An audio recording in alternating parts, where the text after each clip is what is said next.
2025년 새해가 되었습니다. 김지선 씨는 새해 목표를 잡으셨는지요?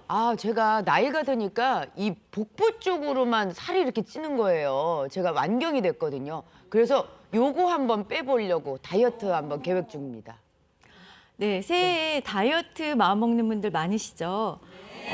비만한 경우에 체중 조절을 위해서 새해에 다이어트를 결심하고 실행하는 것은 건강을 위해서 바람직합니다.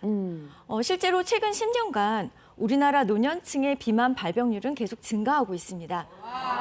네, 특히 여성의 경우에는 완경 후에 급격히 호르몬이 감소하고 여러 가지 호르몬들이 변화하면서 비만율이 더욱 증가하고 있습니다.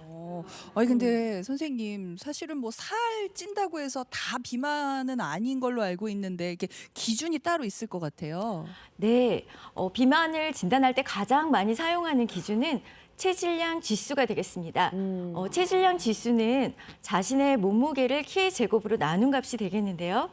수학 이야기가 나오니까 머리가 복잡하시죠? 네. 인터넷에 체질량 지수 계산을 검색해 보시면 여기에 키와 몸무게를 넣으면 자동으로 계산이 가능합니다. 네. 체질량 지수가 18.5에서 22.9 사이인 경우에는 정상 체중이고요. 23에서 24.9 사이인 경우에는 과체중, 25 이상인 경우에는 비만으로 진단할 수 있습니다.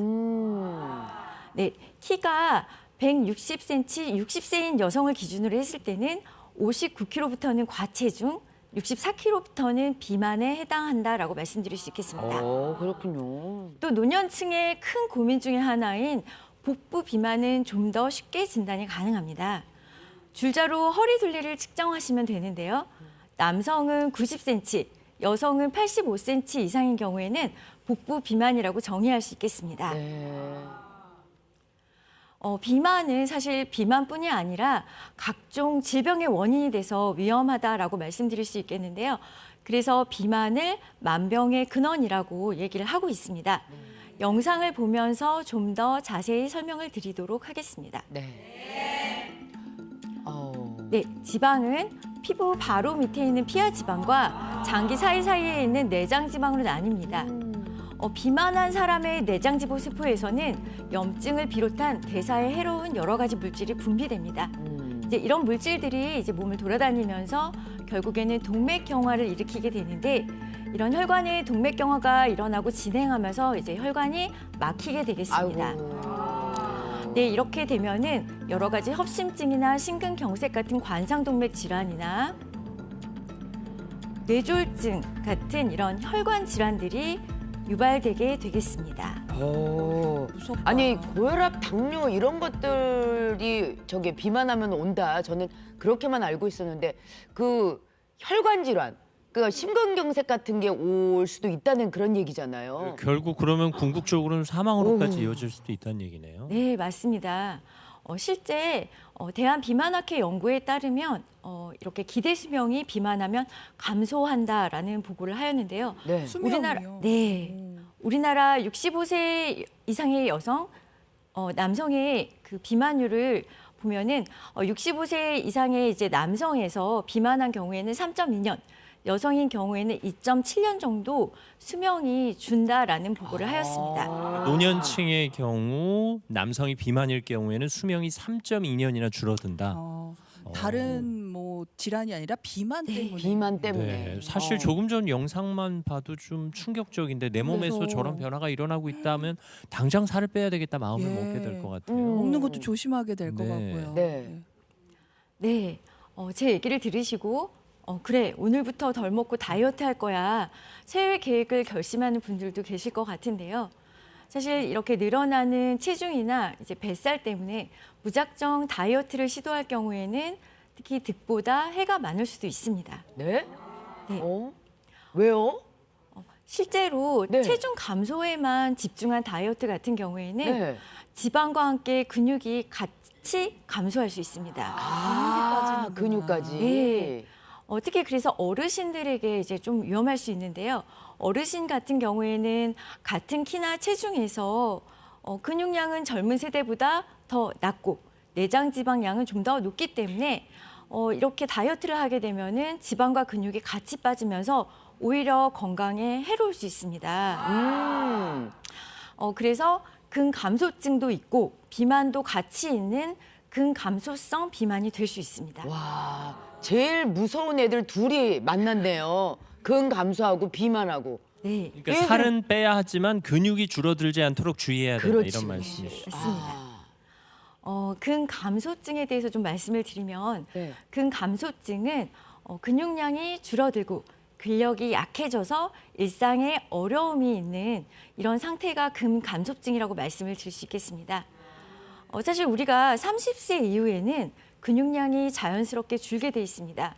그래서 나이가 들어감에 따라서 사실 신체 활동도 줄어들고 단백질 섭취도 줄어들기 때문에 근육과 근력의 감소가 가속화될 수 있습니다. 네. 아니 근데 진짜 네. 어르신들 같은 경우에는 아파서 뭐 안 움직이니까 살이 찌고 또 그러면서 근육량 줄어들고 그러면서 체력 떨어지고 또 움직이지 못하고 이게 악순환이 계속될 수밖에 없겠네요. 오히려 살은 예. 찌는데 근육은 줄어든다면 최악의 결과가 나오는 거군요. 예. 네, 이런 복합적인 요인들이 이제 얽히고 설켜서 결국에는 근감소성 비만이 발생할 수 있습니다. 사실 겉보기에는 말라서 괜찮겠다 하지만 체중인 정상이어도 체지방률은 높고 근육량은 굉장히 줄어들어 있는 근감소증을 동반한 마른 비만 역시 근감소성 비만이라고 말씀드릴 수 있겠습니다. 그러면 근감소성이 왜 문제가 되느냐? 일단은 근감소증 그리고 비만 이 하나만 있을 때보다 이 두 가지가 같이 있게 되면 여러 가지 대사 질환이나 심혈관 질환 그리고 근골격계 질환이 더 잘 발병할 수 있습니다.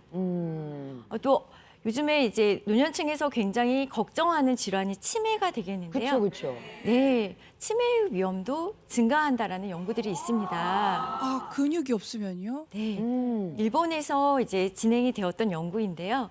65세에서 84세의 노인 1,615명을 대상으로 해서 연구를 해보았더니 근감소성 비만을 가진 노인의 경우에는 경도인지 장애, 치매의 위험이 가장 높았다라는 이런 연구 결과를 보고한 바가 있습니다. 또 실제적으로 근감소성 비만 환자를 14년간 추적 관찰해서 보았더니 사망률이 29%까지 증가했다라는 이런 보고들이 있었습니다. 아니 치매까지 생길 수 있다고 하니까 정말 너무 무서운데 그래서 제가 제 몸을 이렇게 쓱 한번 훑어봤어요.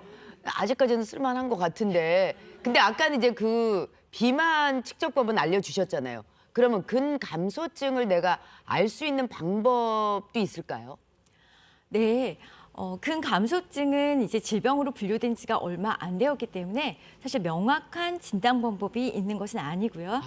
이제 현재까지는 이제 제시된 여러 가지 기준들이 있습니다. 그래서 아시아 사람들을 기준으로 했을 때는 이제 종아리 둘레를 재서 남자는 34cm 미만, 여성 같은 경우에는 33cm 미만인 경우, 그리고 이런 종아리 둘레가 확 가늘어진 경우에 근감소증의 가능성이 높아진다라고 해서 자세한 진단을 위해서 이제 의료기관에 방문할 것을 권고드리고 있습니다. 김지선 씨가 지금 종아리 둘레 재고 계신데 왜 놀라셨어요? 근감소증 경계입니다. 그래요. 네. 정도 되세요? 30 지금 딱 33 딱 경계. 예, 33 딱 경계예요. 예. 이게 저도 이제 한번 해봐도 될까요? 날씬하다고 네, 네. 좋아할 문제가 아니었고. 그러니까는 우리가 예전에는 종아리 가늘고 허벅지 가늘면 날씬하고 예쁘다 그랬는데 네. 그게 결코 건강에 좋은 게 아니었던 거였네요. 그러니까 앞서 비만의 기준은 허리 둘레로 남자 90cm, 여자 86cm를 강조하셨는데 지금은 근감소증의 기준으로 종아리 둘레 남자 34, 여자 33. 33. 저도 지금 막 봤는데 33.1 정도. 그럼 저도 해볼게요. 예, 예, 네. 예. 그러니까 예, 다들 해보고 계세요. 예. 이게 집에 줄자를 하나씩을 다 갖고 예. 계시는 거가 나쁘지 않을 것 같아요. 왜냐면 아까 허리둘레도 말씀을 해주셨잖아요. 그러네요. 허리둘레도 한번 재보시고 그 김재원 종아리- 아나운서는 매일 저는 운동하시잖아요. 네. 40입니다. 40. 열심히 네, 아직 운동하시네요. 예. 다행입니다. 예. 넉넉하시네요. 그러니까 저 예. 말랐다고 걱정하지 않으셔도 되겠습니다. 예, 알겠습니다. 걱정 안 하셔도 돼요. 네. 네, 네, 네. 예. 네, 이런 결과들 보시면요, 이제 앞으로 이제 근감소증이 사실 발생할 수 있기 때문에 나이가 들어감에 따라 그래서 이제 어떻게 관리를 하는지가 이제 굉장히 중요하겠습니다. 네. 그래서 제가 앞으로 말씀을 드릴 거고요. 일단은 이렇게 근력이나 근기능이 감소하는 경우에 저희가 이제 근감소증이다라고 얘기를 하는데요. 화면에 보시는 것처럼 물건을 잘 들지 못하거나 계단을 오르기가 어렵다. 다이어트를 하지 않았는데도 체중이 계속 감소한다. 그리고 악력이 약해진다 하는 경우에는 정확한 진단을 위해서 의료기관을 방문할 것을 권장드리고 있습니다. 근데 사실 이게 근육이 빠진다고 걱정돼서 다이어트를 안 할 수는 없는 거잖아요. 그럼 어떻게 다이어트를 해야 될지. 근육은 살리면서 오. 지방, 살만 빼는 다이어트를 해야 네. 된다는 네. 얘기네요. 네, 맞습니다. 제가 지금까지 드린 말씀을 듣고 나 근감소성 비만인 것 같은데 어떻게 하지? 병원에 가야 하나 이렇게 생각을 하시는 분들이 계실 건데요. 사실 다들 잘 아시다시피 비만을 한 번에 낫게 하는 약은 없고 네. 근육을 한 번에 확 붙여주는 약도 당연히 없습니다. 네. 그러면 방법이 무엇일까요? 일단 꾸준히? 식단과 운동이 되겠습니다. 네. 결국에는 이제 우리가 목표는 근감소성 비만을 이제 좋아지게 하기 위해서 체지방은 감량하고 근육량은 이제 증가시키는 게 이제 우리의 목표가 되겠는데 그렇죠. 먼저 이제 식단을 알아보도록 하겠습니다. 노년층의 경우에는 일단 단백질이 충분한 식단을 짜야 합니다. 네, 이런 단백질의 양은 하루에 이제 본인의 몸무게의 1kg당 1에서 1.2g 정도의 단백질을 섭취해야 됩니다. 예를 들자면 내 몸무게가 60kg다. 그러면 하루에 60g 이상의 단백질을 섭취를 해야 하는 겁니다. 네, 그럼 60g이라는 거는 달걀 하나 정도가 60g 정도가 된다라고 말씀드릴 수 있겠습니다. 아니 근데 요새 우리나라 사람들이 쌀보다 고기 섭취를 훨씬 더 많이 한다고 하는데 그래요, 예. 뭐 60g 정도야 뭐 쉽게 우리가 먹게 되는 양 아닐까요? 이미 먹고 있지 않을까 예. 싶기도 해요. 네. 네, 이야기만 들으면 그렇게 생각을 하실 수가 있겠는데요. 네. 사실 우리나라의 육류 섭취량은 증가하고 있습니다. 그렇지만 이것은 많이 먹는 사람들이 평균을 올려서 생기는 착시 효과라고 말씀드릴 수 있겠는데요. 그래요. 안 네. 드시는 분은 계속 안 드시는구나. 맞습니다. 그래서 한국인 청년 중년층 3명 중에 1명, 노년층의 2명 중에 1명은 하루에 필요한 단백질 섭취를 충분히 하지 못하고 있습니다. 네. 이게 매일매일 조금씩 먹는 게 중요한가요? 아니면 한 번에 뭐 600g을 몰아서 먹어도 되고 뭐 이런 건가요? 매일매일 사실 계속 꾸준하게 섭취해 주시는 것이 중요합니다. 아, 그렇군요. 그러면은 진짜로 안 드시는 분은 열심히 잘 챙겨 드셔야 될 것 같아요. 예. 근데 이게 단백질 안 먹으면 어떤 위험이 또 생길까요? 단백질을 충분히 드시지 않게 되면은 아까 말씀드렸듯이 근육량이 이제 감소를 유발할 수가 있고요. 특히 노년층에서는 이제 면역력이 저하되는 등 여러 가지 다른 질환들이 발생할 수 있기 때문에 단백질을 잘 챙겨서 드시는 것이 중요하다라고 면역력까지 말씀드릴 수 있겠습니다. 생길 수 있겠네요. 예. 그러면 이제 단백질이 충분한 이제 식사를 하면은 이제 그 다음에는 운동을 해야 되겠죠. 네. 비만 치료를 위해서는 사실 칼로리를 제한하고 유산소 운동을 하는 것이 필수입니다. 그래서 체중을 이제 감소할 때 사실 생기는 게 결국에는 근육량이 같이 감소되는 것들이 문제가 되겠는데요. 네. 사실 그것들을 해결하는 게 이제 쉽지는 않습니다. 그래서 근감소성 비만의 치료를 위해서는 근력 운동을 통해서 근육량을 유지하고 증가하는 데도 집중하는 것이 필요합니다. 그러기 위해서 일단 숨이 차는 강도의 유산소 운동을 일주일에 150분 이상 그리고 일주일에 2번은 근력 운동을 같이 병행해서 하시는 것이 중요하겠습니다. 일주일에 150분. 예. 아령이나 운동밴드 그리고 각종 운동기구를 활용한 운동이 도움이 될 수가 있습니다. 그렇지만 무리하면은 다칠 수가 있으니까 천천히 강도를 높여갈 것을 권고를 드립니다. 네. 그리고 이제 근력이 적다. 그래서 기구를 사용하는 것이 어려운 경우에는 무릎을 땅에 대고 하는 푸시업 자세나 플랭크 자세가 근력을 키우는데 도움이 됩니다. 예. 근데 근감소증 비만이 있는 경우에는 사실 근육이 약하기 때문에 10번을 하기가 어려운 경우가 많습니다. 사실 플랭크 이런 네. 거 어려워요. 예. 맞습니다. 그래서 5번 정도부터 시작을 해서 점차 서서히 횟수를 증가시키는 것이 필요하겠습니다. 처음부터 욕심 부리지 말아라 그렇죠. 이런 네. 뜻이에요. 근데 선생님께서 아까 단백질 섭취 꾸준하게 매일매일 먹는 게 중요하다고 말씀하셔서 그거는 할 수 있을 것 같은데 운동 한번 해볼까 해서 딱 일어나는 순간 아이고 허리야, 아이고 무릎이야, 아이고 관절이야 막 이러면서 마디마디 제 나이 정도 되면은 안 아픈 곳이 없거든요. 그렇죠. 그런 사람들은 어떤 운동을 해야 이 될까요? 김지선 씨 아직 젊으신데. 무릎 안 좋아. 아니 네. 특히 어르신들 걷기 운동 정도밖에 못 하시는데 예. 이거 근육 붙기 쉽지 않잖아요. 네. 그래서 제가 오늘은 쉽게 할 수 있는 운동을 한 가지 소개를 해드리려고 합니다. 네. 슬로우 조깅인데요. 음. 말 그대로 느리게 슬로우 뛰는 운동이 되겠습니다. 이 조깅 운동은 일본에서 시작이 됐고요. 생로병사 비밀에 소개돼서 우리나라에서도 맞아요. 핫한 운동이 되었습니다. 제가 네. 소개해드린 적 있어요. 생로병사 비밀에서. 근데 네. 많은 분들 진짜로 관심 가져주시더라고요. 예. 이 운동은 걷는 수준의 속도로 무릎을 과도하게 꺾지 않고 뛰는 쉽고 간단한 근력 운동입니다.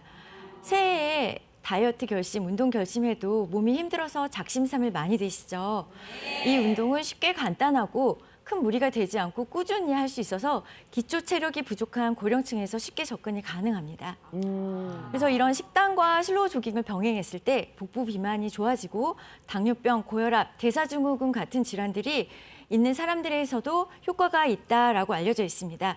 그래서 뒤이어 강연하는 정나혜 대표님께서 어떻게 하는 운동인지 아마 자세히 알려주실 것 같습니다. 네. 네, 강연을 마무리하겠습니다. 새해 건강을 위한 결심 너무 중요합니다. 특히 비만한 경우에는 다이어트 꼭 필요합니다. 근감소성 비만이 되지 않기 위해서 충분한 영양 섭취와 운동으로 체지방을 관리하면서 근육량은 증가하고 근력을 향상시켜서 이런 것들을 모두 잡는 이런 운동이 필요하겠습니다. 올해는 작심삼일이 되지 않게 이제 건강에 대한 목표를 모두 이루시기를 바라겠습니다. 네, 감사합니다. 감사합니다. 근육은 지키고 살은 덜어내는 방법을 네. 알려주셨어요. 자, 질문이 들어왔는데요. 저는 고지혈증이 있어서 달걀 노른자는 절대 먹지 않는데요. 그런 분들 그런데 누군가는 또 괜찮다고 하더라고요. 노른자 먹어도 되나요? 사실 이거 아깝잖아요. 예. 네, 이상 지질혈증이 있으면 하루에 콜레스테롤을 300mg 이하로 섭취하라고 권고를 하고 있습니다. 그런데 달걀 노른자에는 200mg 정도의 콜레스테롤이 들어가 있습니다.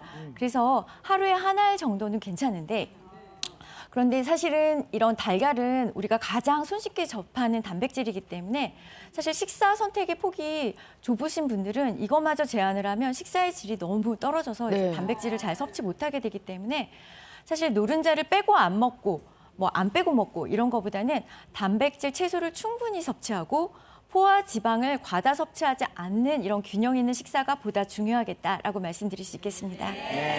뭘 놓칠까봐 걱정하는 가운데서 이제 더 중요한 네, 더 중요한 거를 잃어버릴까봐 그러니까요. 문제가 되네요. 예. 네. 골고루 잘 챙겨 드시는 게 중요하겠습니다. 그러니까요. 네. 특히 노년층을 위협할 수 있는 근감소성 비만에 대해서 설명해 주셨습니다. 친절한 수업 감사합니다, 교수님. 네. 네. 강북 삼성병원 내분비내과 박세은 교수와 함께했습니다.